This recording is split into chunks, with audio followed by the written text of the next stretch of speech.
Hello, I'm Marty Davis, and today we'll be discussing emergency management in Australia.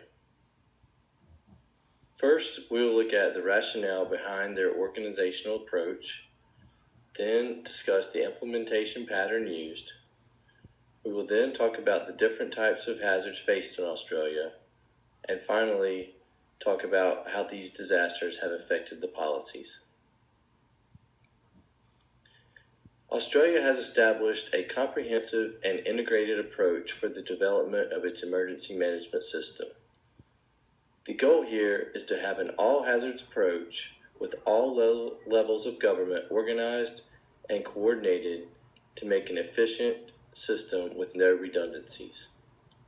The end result of this approach is to manage all hazards and risks while minimizing the cost.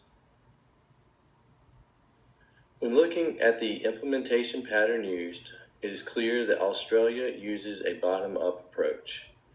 This means that the highest level of responsibility lies within the local governments.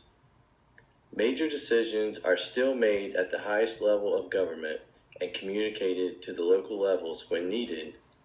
However, local authorities must respond immediately to disasters such as flooding before requesting federal aid.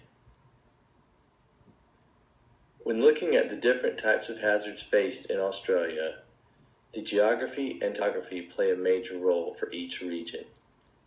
Tropical cyclones are known to hit anywhere on the continent and are one of the most common hazards faced, with an annual cost of nearly $266 million. An end result of a lot of these cyclones is extreme flooding, which is known to have an annual cost of nearly $400 million. Extreme droughts, which also bushfires, are extremely deadly and detrimental to farmland. While not as common, still have a very expensive price to pay at nearly $77 million. Severe storms are one of the most common hazards faced, however, usually not as deadly, but can often lead to extreme flooding. Landslides are one of the least common hazards seen, but can still be extremely dangerous and still have an average cost over $1 million annually. When looking at how these disasters have affected the policies, it's clear that local knowledge is considered the most important resource due to the different geographies and hazards faced in each region.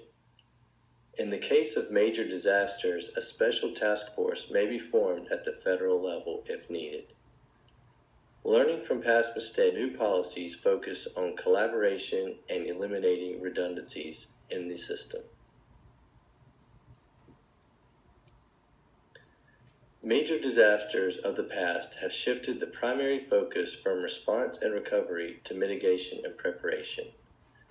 The ultimate goal of the Australian system is the safety of its people. With that in mind, new, more flexible policies have been put in place, along with education programs and training at the local level. These innovations have made the Australian emergency management system one of the most efficient and effective in the world. Thank you.